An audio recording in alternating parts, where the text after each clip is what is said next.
ప్రభునందు ప్రియమైన దేవుని బిడ్డలారా, తోటి విశ్వాసులారా, యేసు ప్రభు నామములో మీ అందరికీ నేను శుభాలు వందనాలు తెలియజేస్తున్నాను. గత వారమంతా కాపాడినందుకు దేవాది దేవునికి నేను మనందరి పక్షంగా హృదయపూర్వకమైన వందనాలు తెలియజేస్తున్నాను. ఆయన మనల్ని ప్రేమించి జీవవాక్య ధ్యానాలను తిరిగి మరల ఈ మంగళవారం ధ్యానించే అవకాశం ఇచ్చినందుకు దేవునికి వందనాలు. మీరు వింటున్నారు, వీక్షిస్తున్నారు, బంధుమిత్రాదులకు మీరు తెలియజేస్తున్నారు, మిమ్మల్ని నేను అభినందిస్తున్నాను. ఈరోజు మన యొక్క ధ్యానవాక్య భాగంగా మార్కు సువార్త 1వ అధ్యాయం 15వ వచనం, కాలము సంపూర్ణమైనది, దేవుని రాజ్యము సమీపించి ఉన్నది, మారు మనసు పొంది సువార్త నమ్ముడని చెప్పాను. కాలము సంపూర్ణమై ఉన్నది, దేవుని రాజ్యము సమీపించి ఉన్నది, మారు మనసు పొంది సువార్త నమ్ముడని చెప్పెను. ప్రార్థన. కృపగలిగిన మా తండ్రి, మీ వాక్యాన్ని ధ్యానిస్తున్నాం. నా నోటి మాటలు, మా అందరి హృదయ ధ్యానములు మీ దృష్టికి అంగీకారయోగ్యంగా చేయమని యేసు నామమును అడుగుచున్నాం తండ్రి, ఆమేన్. ప్రభునందు ప్రియమైన దేవుని బిడ్డలారా, ఈరోజు మనం వినే వాక్యానికి దేవుని రాజ్యం చిన్న హెడ్డింగ్ పెట్టుకుందాం, కింగ్డమ్ ఆఫ్ గాడ్. చాలాసార్లు ధ్యానం చేశాం. గత 4 సంవత్సరాలలో మరొక అవకాశం దేవుడు ఇచ్చాడు. మరొక రూపంలో ఈ వాక్యాన్ని మనం ధ్యానం చేసేటువంటి ప్రయత్నం మనం చేద్దాం. The time is fulfilled, the time is fulfilled. English బైబిల్లో అలా ఉంది. కాలము పరిపూర్ణమైనది, సంపూర్ణమై ఉన్నది. The time is fulfilled and the Kingdom of God is at hand అని అన్నాడు.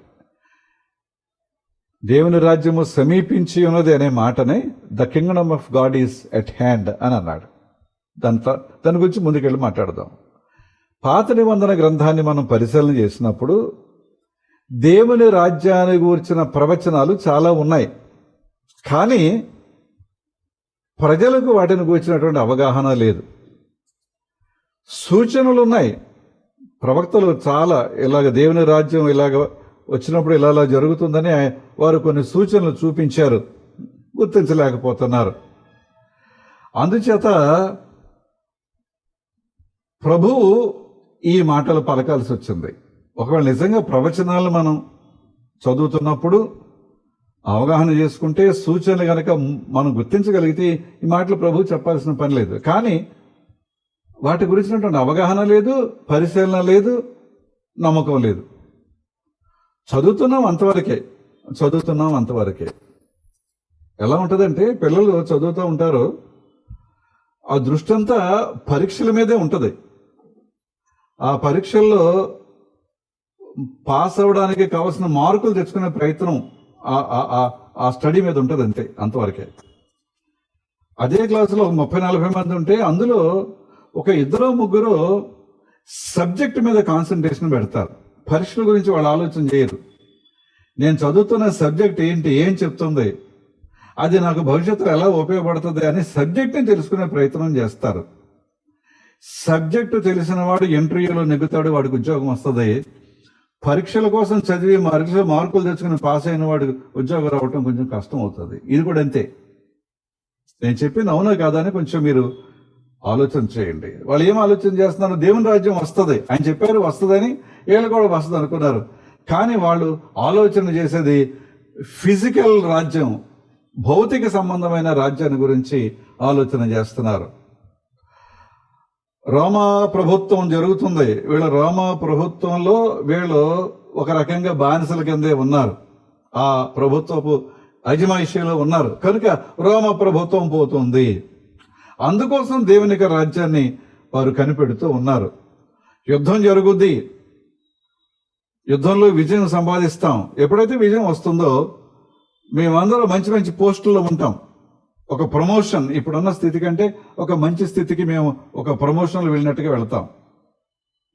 లోక సంబంధమైనటువంటి విజయాల కొరకు, ఉన్నత స్థితి కొరకు ప్రజలు కనిపెడుతూ ఆ రకంగా దేవుని యొక్క రాజ్యాన్ని గురించి ఆలోచన చేశారు. చివరికి ఈ 12 మంది శిష్యులలో ఒకడైన ఇస్కరియోతు మనసు కూడా అలాగే ఉందండి. ఇస్కరియోతు యోధ మనసు కూడా, అతని ఆలోచనలు కూడా అంతవరకే ఉన్నాయి తప్ప, ఇది దేవుని రాజ్యం అనేది ఆత్మీయమైనది అనే ఆలోచన ఆయన చేయలేకపోయాడు. కనుకనే ఇక చూశాడు, ఇక లాభం లేదు, ఈయన గట్టిగా ఇరుకులో పెడితే అప్పుడు ఈ ప్రభుత్వాన్ని అంతమొందించి తన రాజ్యాన్ని ఆయన స్థాపిస్తాడని చెప్పి ఆయనని అమ్మేశాడు. చిత్రహింసలు పెట్టడం చూశాడు. ఈయనేమో మామూలుగా ఉన్నారు. నేను ఫెయిల్ అయ్యానని అప్పుడు ఒప్పుకున్నాడు. ఏం చేయడు? నా డబ్బులు మీరు నాకు ఇచ్చిన డబ్బులు మీకు ఇస్తాను, నా మనిషిని నాకు ఇవ్వండి పొమ్మన్నారు వాళ్ళు. ఈయన పోయాడు, ఊరు పోసుకుని చనిపోయాడు. దేవుని బిడ్డలారా, మనం జ్ఞాపకం చేసుకుంటున్నాం. అయితే ఈ ఆలోచనలకు, ఈ ఉద్దేశాలకు, తలంపులకు విరుద్ధంగా ప్రభు ఏమన్నారంటే, సువార్తను నమ్మి మారు మనస్సు పొందండి అని చెప్పారు. దేవుని రాజ్యం రావాలి అంటే సువార్తను నమ్మాలి, మారు మనస్సు పొందాలి అని చెప్పారు.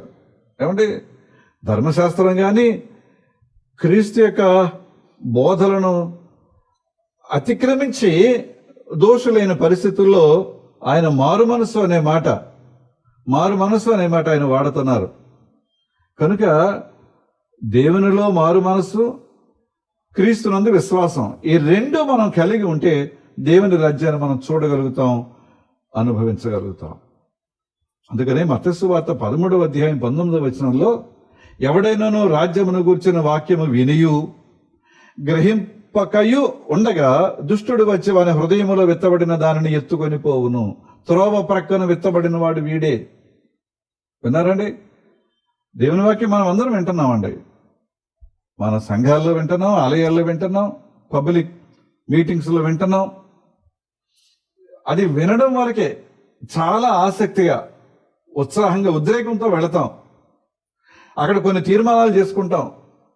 తీరా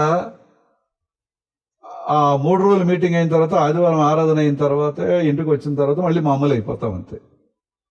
ఎంత మామూలు అయిపోతామంటే అదే పాత బ్రతుకు, అదే పాత జీవితం, అవే పాత ఆలోచనలు, అవే పాత ఉద్దేశాలు. నూతనత్వం అనేది ఏ కోశానా కూడా కనిపించదు. ఆయన ఏమన్నారు?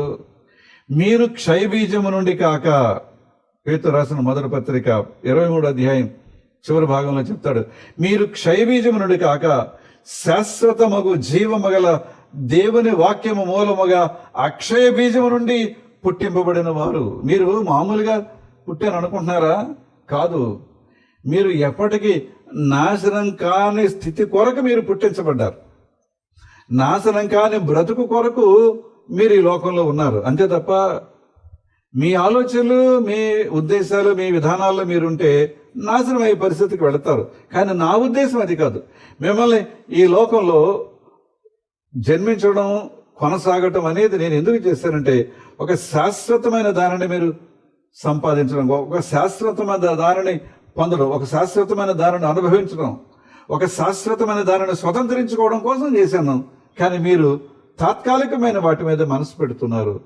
శాశ్వతం కాని అశాశ్వతమైన వాటి మీద మనసు పెడుతున్నారు.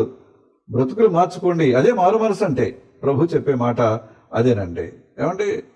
అందుకనే ఆయన ఏమన్నారండి?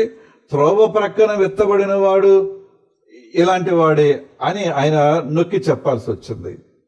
విత్తనం యొక్క ఉద్దేశం ఏంటంటే, అది విత్తబడాలి, ఫలించాలి, వ్యాప్తి చెందాలి.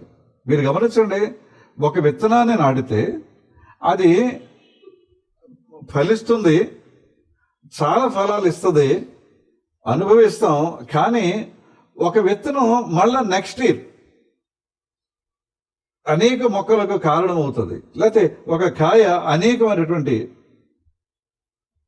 అన్ని కాయలు కోస్తాడు, పాదులో ఉన్న ఒక ఆనవగాయని అలాగే వదిలేస్తాడు రైతు. అన్ని కాయలు ఆయన తింటాడు, అమ్ముకుంటాడు, ఏదో చేస్తాడు, ఫ్రెండ్స్కి ఇస్తాడు, అంతా బాగానే ఉంటుంది. ఒక కాయ ఇస్తాడు, ఒక బీరకాయ, ఒక ఆనవగాయ, ఒక పొట్లకాయ, ఇవన్నీ కూడా ఏంటంటే అది విత్తనాల కోసం అండి అని చెప్తాడు. ఫలించాలి, వ్యాప్తి చెందాలి. దేవుని వాక్యము చాలా శక్తి కలిగింది. ప్రభు ఈ వాక్యాన్ని తన శిష్యులకి ఇచ్చి, ఇప్పుడు మీరు వెళ్ళండి ఒకసారి, నేను రాను, మీకు కూడా మీరే వెళ్ళండి, ఏం జరుగుద్దో చూడండి. వాళ్ళు వెళ్ళారు, రోగులను స్వస్థపరిచారు, దెయ్యాల్ని వదలగొట్టారు. అబ్బో, చాలా సంతోషంతో వెనక్కి వచ్చి, అయ్యా నీ నామం పేరట దెయ్యాలను వదలగొట్టామండి, నీ నామం పేరట జబ్బులు పోయాయండి, నీ నామం పేరట రోగులు బాగుపడ్డారండి అని చాలా ఉత్సాహంగా ఆయన చెప్తుంటే ప్రభు అన్నారు, సాతాను మెరుపు వలె ఆకాశం నుండి పడుట చూచితిని అని అన్నారు.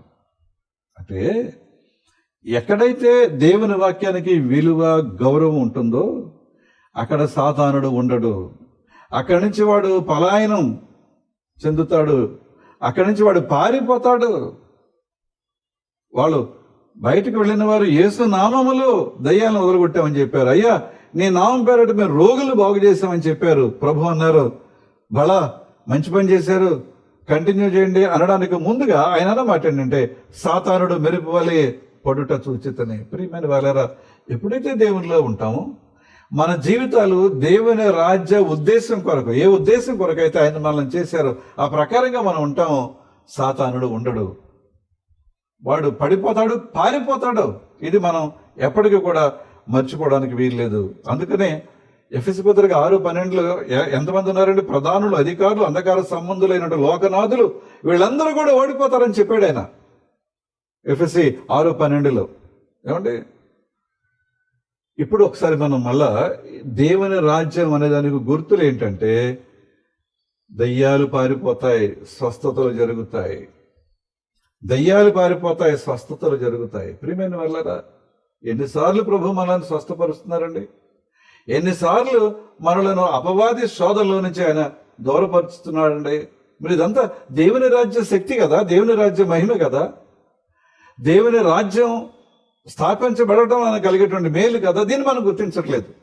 ఏమనుకుంటారంటే నేను మందులు వాడుతున్నాను గనక, డాక్టర్ దగ్గరికి వెళ్ళాను గనక, ఏమండి తావెత్తు కట్టుకున్నాను గనక, క్షుద్ర పూజలు చేయించాను గనక, ఇలాంటి మాటలు చెప్పుకుంటాం. కాదు కాదు ప్రియులారా, కొంచెం ముందుకెళ్ళిన తర్వాత విషయాలు మీకు నేను జ్ఞాపకం చేస్తాను. దేవుని రాజ్య ఎదుగుదల ఒకేసారి కనపడదు. ఇది మాత్రం మనం గుర్తించాలండి. దానిని మనం గుర్తించలేము. ఎలాగో చెప్పనా, ఒక రైతు ఒక విత్తనాన్ని నాటుతాడు, నీళ్లు పోసి వెళ్ళి పడుకుంటాడు. 3 రోజుల తర్వాత, 4 రోజుల తర్వాత, 7 రోజుల తర్వాత విత్తనం యొక్క పరిస్థితిని బట్టి చిన్న మొలక వస్తుంది. ఎలా వచ్చిందో ఆయనకి తెలియదు. నీళ్లు పోస్తాడు, ఎరువేస్తాడు, నీళ్లు పోస్తాడు, అవసరమైతే పురుగు మందులు జల్లుతూ ఉంటాడు. కానీ అది పెరిగి పెద్దదై పుష్పించి కాయలు కాసి అవి ఫలాలుగా ఎలా మారుతున్నాయనేది రైతు యొక్క అవగాహనలో ఉండదు. సైంటిస్టులు చెప్తారు పక్కన పెడితే, సాధారణంగా రైతులందరూ కూడా ఏం జరుగుతుందో అర్థం కానటువంటి పరిస్థితి. నెమ్మదిగా మొలిచి పెరిగి పెద్దదై ఎదిగినట్లుగా ఉంటుంది. ప్రియమైన వాళ్ళారా, అందుకనే యోబు గ్రంథం 33:15 చూస్తే వాక్య బోధకులు బోధించి వారు నిద్రపోతారు అని చెప్పాడు. బోధించిన తర్వాత ఏం చేస్తారు వారు? ఆ ఫలితం గురించి వాళ్ళు చూడండి. బోధించి వెళ్ళిపోయి పడుకుంటారు వాళ్ళు. జకరియా 1:56, జకరియా గ్రంథం పాత నిబంధనలో 1:56 మనం చూస్తే ప్రవక్తలు ప్రవచించిన తర్వాత వారి లోకాన్ని విడిచిపెట్టి వెళ్ళిపోతారు. కానీ బోధించిన వారు నిద్రపోయారు, ప్రవక్తలు వాళ్ళు ప్రవచించి వాళ్ళ దాన్ని వాళ్ళు తమ కాలాన్ని సమాప్తి చేసుకుని పరిపూర్ణం చేసుకుని వెళ్ళిపోయారు. కానీ దేవుని రాజ్య విస్తరణ వారితో ఆగిపోలేదు. దేవుని రాజ్య విస్తరణ నిద్రపోయిన వారితో కానీ చనిపోయిన వారితో కానీ అది అక్కడతో ఆగిపోలేదు అనేటువంటి విషయాన్ని మనం జ్ఞాపకం చేసుకోవాలి. అయితే ఈ విత్తనం ఫలించాలి అంటే అది భూమిలో నాటబడాలి. విన్నారండి? దేవుని వాక్యం ఫలించాలి అంటే, ఒక విత్తనం ఫలించాలి అంటే అది భూమిలో నాటబడాలి. విత్తనం అలాగే ఉంది, నీళ్లు ఉన్నాయి, సూర్యుడు ఉన్నాడు, చంద్రుడు ఉన్నాడు, నక్షత్రాలు ఉన్నాయి, ఇంకా గ్రహాలు ఉన్నాయి, వాతావరణం ఉంది, అన్ని బాగానే ఉన్నాయి. ఫలిస్తుందండి? ఫలించదు. అది భూమిలో నాటబడాలి, హృదయంలో నాటబడాలి దేవుని వాక్యం. అప్పుడే ఫలిస్తుంది, అప్పుడే దేవుని రాజ్య స్థాపన జరుగుతుంది. నీ హృదయంలో దేవుని వాక్యం నాటబడనంత వరకు ఏమీ ప్రయోజనం లేదండి. అప్పుడప్పుడు మనం ఓ మాట అంటామండి, ఈ చెవిని విని ఈ చెవిని విడిచిపెట్టేశారండి, ఈ చెవిని వింటున్నారు, ఈ చెవిని వదిలేస్తున్నారండి అంటాం. చూసారా? అలా ఉండద్దు. అది హృదయంలో నాటబడాలి. ప్రియమైన దేవుని బిడ్డలారా, అపోస్తల కార్యాలు గమనించండి. 1వ అధ్యాయం 9వ వచనంలో మనం చూస్తే ప్రభు యొక్క ఆరోహణం గురించి వ్రాయబడింది. అక్కడ శిష్యులందరూ చూస్తూ ఉండగా ఆయన ఎలాగ ఆరోహణం అయ్యారో అక్కడ వ్రాయబడిందండి. 13వ వచనం దగ్గరికి వచ్చేటప్పటికి 12 మంది శిష్యులు వారి పేర్లతో సహా అక్కడ వ్రాయబడ్డాయి. 13వ వచనంలోకి వచ్చేటప్పటికి 15వ వచనంలోకి వచ్చేటప్పటికి 120 మంది వీరు చెప్పేటువంటి వాక్యం విన్నారని మనం చూస్తామండి. మొట్టమొదటేమో ప్రభు అనేక బోధల గురించి మొదటి అధ్యాయంలో ఆయన చనిపోయి ఆరోహణం అవ్వడం గురించి రాశారు. తర్వాత 12 మంది శిష్యులు విస్తరణ. ఆ తర్వాత 15వ అధ్యాయంలోకి వచ్చేటప్పుడు 120 మంది చేర్చబడ్డారని. ఇంకా కొంచెం ముందుకు వెళితే పేతురు గారు ఆయన వాక్యం చెప్పిన తర్వాత 3000 మంది, 5000 మంది.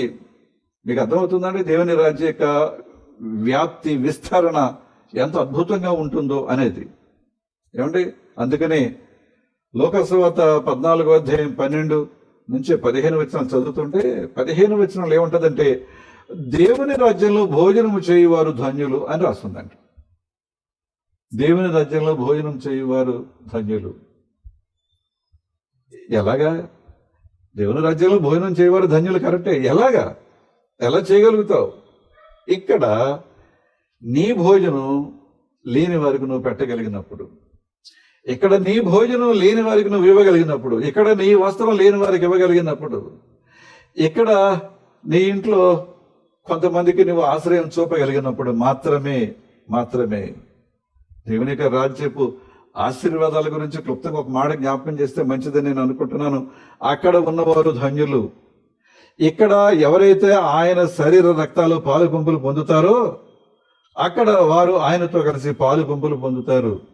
కొంతమంది ఆలయానికి వస్తారు, సంస్కారం తీసుకోరు. ఆలయానికి వస్తారు, ప్రభువైన సంస్కారంలో పాలు పంపులు పొందరు. ఏదో చెప్తారు కారణం. కొంతమంది తీసుకుంటారు, అలవాటుగా తీసుకుంటారు. మొదట ఆదివారం ఇస్తారు, లేకపోతే ఏదో ఒక సంఘం యొక్క పరిస్థితులను బట్టి వారి యొక్క సిద్ధాంతాలను బట్టి ఆచరిస్తూ ఉంటారు. సభ్యుని గనక ఇస్తున్నారు గనక నేను తీసుకోవాలి నలుగురు కోసం, లేకపోతే నన్ను వేరుగా చూస్తారేమోనండి. కాదండి, అది హృదయపూర్వకంగా జరగాలి. ఏమంటే యూదులు ఏమనుకున్నారంటే ఈ దేవుని రాజ్య ప్రవచనాలు ఉన్నాయి కదండి, ఇది మా కోసమే అని అనుకున్నారు. కానీ ప్రభు ఏం చెప్పారంటే యూదులకు మాత్రమే కాదు, యూదులు కాని వారికి కూడా. అందుకనే ఆయన యొక్క జన్మను గురించి చెప్పబడిన మాట ఏంటంటే అన్యజనులకు వెలుగుగాను. అంటే ఈ దేవుని రాజ్యంలో యూదులకు మాత్రమే కాదండి, యూదులు కాని వారికి కూడా స్థానం ఉంది అనేటువంటి ప్రశ్న. పరిసయ్యులు ప్రభువుని అడిగారు, అయ్యా దేవుని రాజ్యం ఎప్పుడు వస్తుంది అని అడిగారు. ప్రభు ఏమన్నారంటే అది మీ మధ్యలోనే ఉంది అని చెప్పారు. అంటే దాని అర్థం ఏంటంటే అది మీ చేతుల్లో ఉంది. ఇందాక అందుకనే మొట్టమొదటి వాక్యం చదివినప్పుడు ద టైమ్ ఈస్ ఫుల్ఫిల్డ్ అని చెప్పి and the Kingdom of God is at hand అని ఇంగ్లీష్ బైబిల్ గురించి మాట చదివాను కదండి. ఇప్పుడు గమనించాలి, అది మీ మధ్యలోనే ఉంది అంటే అది మీ చేతుల్లోనే ఉంది. చేతుల్లో ఉన్నదాన్ని నువ్వు చూడగలగాలి, చేతిలో ఉన్నదాన్ని నువ్వు గమనించగలగాలి, చేతిలో ఉన్నదానిని నీవు స్వీకరించగలగాలి. లేదు ఇదేదో నా చేతికి ఏదో అంటుకుందలే దులిపేసావనుకో, అంతే, అది దులిపినట్టే ఉంటుంది. తర్వాత నువ్వు ప్రాకులాడినా అది దొరకపోవచ్చు, ప్రాకులాడినా నువ్వు అది దొరకపోవచ్చు. ప్రియమైన దేవుని బిడ్డలారా, దేవుని రాజ్యము కంటికి కనిపించేది కాదు, ఆత్మీయమైనది. అందుకనే ప్రభు ఏమన్నాడంటే ఇక్కడ అక్కడ అని చెప్పడానికి వీలు లేదు అని అన్నారండి. ఏమంటే అందులో ప్రవేశించడం కూడా చాలా నిశ్శబ్దంగా జరుగుతుంది, చాలా ఆత్మీయంగా ఉంటుంది, కొన్నిసార్లు ఆశ్చర్యకరంగా కూడా ఉంటుందండి. ఎవరన్నా ఎక్స్పెక్ట్ చేశారా? ధనవంతుడు చాలా ఉన్నతమైన జీవితం, ఆ గేటు బయట ఆ ఇంట్లోంచి వచ్చే ఎంగిలి ఏదైనా పడేస్తే అదే తిందామని కనిపెడుతున్నటువంటి ఒక వ్యక్తి ఉన్నారు. ఇద్దరు మరణించారు, కానీ ఒక ఆయన అబ్రహాము రూపను ఆనుకుని ఉన్నాడు, ఒక ఆయన దాహార్తితో అలమటించిపోతా ఉన్నాడు. అసలు ఈ లాజరు అనే వ్యక్తి అక్కడికి చేరగలడని ఎవరైనా ఊహించారా? ధనవంతుడు అనుకున్నాడా? పోనీ లాజరు అనుకున్నాడా? ధనవంతుడు కనుక ఏదో ఒక ఎంగిలి బయట పడేస్తారు, అది తింటే నా కాలం గడిచిపోద్ది అనుకున్నాడే తప్ప నేను దేవుని రాజ్యంలోకి వెళ్ళగలని ఆయన కూడా ఊహించి ఉండడు. అందుకని యోహాను సువార్త 18:36 రెండో భాగం చూస్తే, నా రాజ్యము ఇహ సంబంధమైనది కాదు.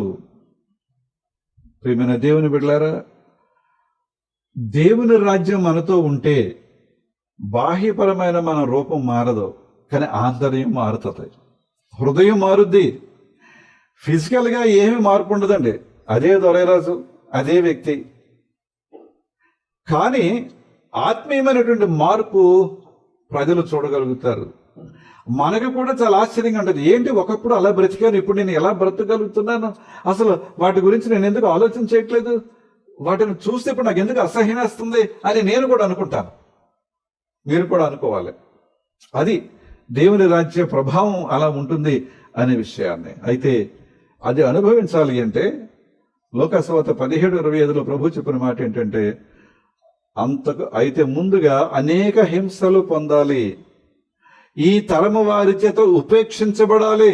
ఎప్పుడైతే ఈ మారిన బ్రతుకు, అప్పుడు దాకా అక్కడే ఉన్నాం, కలిసి ఉన్నాం, ఇప్పుడు నాకు వద్దురది, నేను అలా ఉండలేను, నాకు అది ఇష్టం లేదు, అది తప్పు అని తెలుసుకున్నాను, ఇంకా దాని జోలికి రాను, నన్ను వదిలేయండి అని అన్నప్పుడు అవతల ఆ పద్ధతిలో వెళుతున్న వారు ఏమంటారు?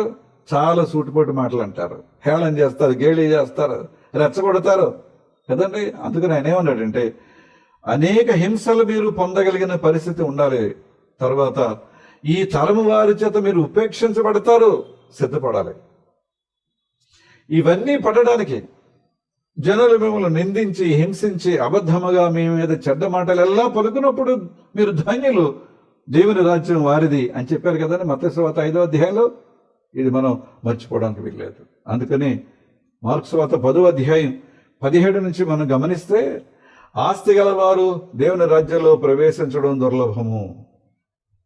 అంటే ఆస్తి లేని వారిగా ఉండమనా? కాదండి.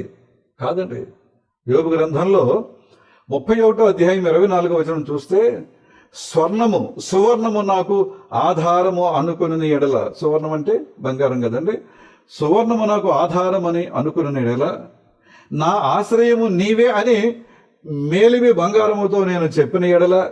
మరి అయ్యే కదండి మనల్ని రక్షించేవి, ఉద్ధరించేవి, మనకి అండగా నిలబడేవి అవే కదా. కనుక ఇదే నాకు ఆధారం, ఇదే నాకు జీవనం, ఇదే నా బ్రతుకు అని నీవు అనుకుని ఎడల. ఇది 24వ వచనం. 25వ వచనం, ఆస్తి దొరికిన సొత్తును బట్టి గర్వించడం. ఇది 25వ వచనం. 26వ వచనం చూస్తే, సూర్య చంద్ర నక్షత్రాదులను నీవు పూజించిన ఎడల. 27, దేవుని దృష్టికి నీవు వేషధారివి అవుతావు. గమనించారా? బంగారం మీద, ఆస్తిపాస్తుల మీద, లేకపోతే దొరికిన దాని మీద, లేకపోతే ప్రకృతిని చూస్తున్నప్పుడు అవి చాలా మనకంటే చాలా ఎక్కువగా కనిపిస్తాయి, మన ఊహకు అందుబాటులో ఉండవు కనుక వాటికి దండం పెట్టేస్తే పోతుందిలే, వాటి ప్రభావం చాలా ఎక్కువగా ఉందని వాటికి నువ్వు లొంగిన ఎడల, వాటికి దండం పెడితే, పూజిస్తే దేవుని దృష్టికి నీవు వేషధారివి అవుతావు. దేవుని రాజ్యాన్ని పోగొట్టుకుంటావు. కనుక ఇలాంటి వారు దేవుని రాజ్యంలో ప్రవేశించడం దుర్లభం అని అన్నారు ఆయన. అంటే సూది బెజ్జములో దూరుట ఎంత కష్టం అనే మాట వాడారు. మనకు అర్థమయ్యేలా ఒక మాట చెప్తానండి. సూది రంధ్రం చాలా చిన్నగా ఉంటుంది, ఒక దారాన్ని దానిలో ఎక్కించవచ్చు. తాడు ఎక్కించగలమండి? ఆ సూది రంధ్రంలోకి ఒక తాడుని ఎక్కించగలమా? ఎవరి వల్ల కాదు. అదే ఈ పరిస్థితుల్లో ఉంటే ఆ వ్యక్తి దేవుని రాజ్యంలో ప్రవేశించలేడు. అందుకని ఆత్మలో దీనులైన వారు ధన్యులు, పరలోక రాజ్యం వారిదన్నాడు మత్తయి 5:3. ఆత్మలో దీనులైన వారు ధన్యులు. తగ్గించుకోవాలి, దేని మీద మనసు పెట్టొద్దు, దేని మీద ఆశపడొద్దు. దేవుడు నీకే స్థితినిచ్చాడో ఆ స్థితిలో దేవునికి వందనాలు నువ్వు చెప్పగలిగితే, తృప్తి కలిగి ఉండగలిగితే, కృతజ్ఞతతో దేవుని నీవు స్తుతించి ఆరాధించగలిగిన బిడ్డగా ఉండగలిగితే, అప్పుడు దేవుని రాజ్యాన్ని నీవు స్వతంత్రించుకుంటావు. శిష్యులు అడిగారు, అయ్యా ఇన్ని మాటలు చెప్పావు కదా, ఇంకా ఈ పరిస్థితుల్లో ధనవంతుడు వెళ్తాడని మేమనుకున్నాం, ధనవంతుడు వెళ్ళడు, అది ఎంత కష్టం అంటే వంటి సూది బెజ్జంలో దూరటం ఎంత కష్టమో, ధనవంతుడు పరలోక రాజ్యంలో ప్రవేశించడం కష్టమని నువ్వు చెప్పావు కదా, మరి ఇంకెవరు వెళ్తారు నాయన? శిష్యులు అడుగుతున్నారు యేసయ్యని.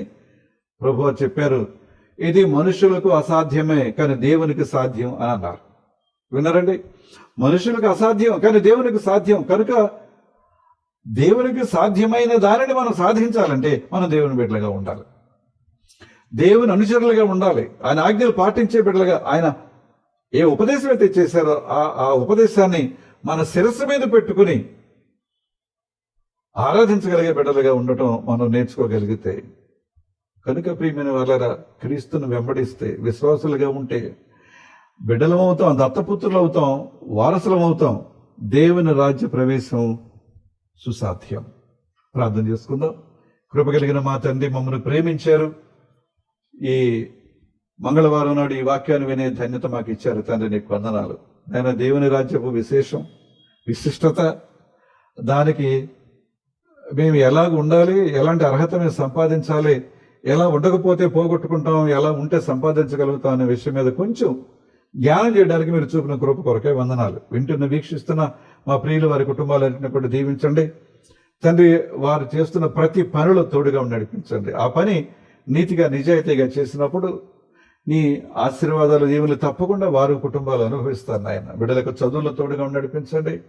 తెలుగుతో, జ్ఞానంతో, జ్ఞాపశక్తితో నింపండి. సమయాన్ని వృధా చేయకుండా తల్లిదండ్రులు తమను చదివించడానికి ఎంత కష్టపడుతున్నారు వారు గుర్తించి, ఎన్ని త్యాగాలు చేస్తున్నారు గుర్తించి శ్రద్ధగా చదవడానికి సహాయం చేయి. విదేశాల్లో ఉండే బిడ్డలు వారి యొక్క చదువులు, ఉద్యోగాల్లో కూడా తోడుగా నడిపించమని ప్రార్థన చేస్తున్నాను. వ్యాధి బాధలు, బలహీనతలు ఉన్నాయి, సమస్యలు ఉన్నాయి, చికాకులు ఉన్నాయి, ఆర్థికపరమైన ఇబ్బందులు ఉన్నాయి. వీటన్నిటిలో కూడా మీరు ఎవరిని ఎలా విడిపించాలో మీకు తెలుసు ఆయన. చంటి బిడ్డలు, బాలింతలు, గర్భిణీలు, వృద్ధాప్యంలో ఉన్నవారు తండ్రి, ఈ వాతావరణ పరిస్థితుల్లో చిక్కుకుని చాలా బలహీనలు, అనారోగ్య పాలవుతున్నారు. వాతావరణాన్ని సరిచేయమని ప్రార్థన చేస్తున్నాను. సంఘాలు దీవించండి, విశ్వాసులను ఆశీర్వదించండి. సంఘ కాపరులు, బోధకులు, సువార్త గాయకులు, బోధకులు, వీరందరిపై వారి ద్వారా చక్కని సువర్తమానం ప్రజలకు అందాలి. వారందరూ రక్షణ భాగ్యంలోకి రావాలి, ఆ రక్షణ భాగ్యాన్ని అనుభవించాలి. నేను నిత్య రాజ్యంలో వారు తమ స్థానాన్ని పదిలిపరచుకోవడానికి సహాయం చేయమని నాయన మా రాష్ట్రాన్ని, దేశాన్ని దీవించండి. మా రాష్ట్ర నాయకుల, అధికారులు, దేశ నాయకుల, అధికారులపై నీ కృప కుమరించమని, నాయకులందరూ కూడా దీవించమని, సుపరిపాలన వారి ద్వారా దయచేయమని, మరొక మంగళవారం కలుసుకుని ప్రార్థించే వరకు మీ కృపాక్షేమలు మా అందరూ వెంట రానిమ్మని యేసు నామమును అడుగుచున్నాం తండ్రి, ఆమేన్. పరలోకమందున మా తండ్రి, మీ నామం పరిశుద్ధపరచబడును గాక, మీ రాజ్యం వచ్చును గాక, మీ చిత్తం పరలోకమందు నెరవేర్చున్నట్లు భూమి యందు నెరవేరును గాక. మనదినాహారం నేడు మాకు దయచేయము. మాటల ప్రార్థన చేసిన వారు మీకు క్షమించిన ప్రకారం అపరాధములు క్షమించము. సోదరులను ఏకాదశి నుండి తప్పించము. రాజ్యము, శక్తి, మహిమ నిరంతరము నీవే ఉన్నావు తండ్రి, ఆమేన్. మన తండ్రి అయిన దేవుని నుండి, ప్రభు అయిన క్రీస్తు నుండి, పరిశుద్ధాత్మ నుండి కృపయ సమాధానం మీ కలుగును గాక, ఆమేన్. మరొక మంగళవారం కలుసుకుందాం. అంతవరకు సెలవు.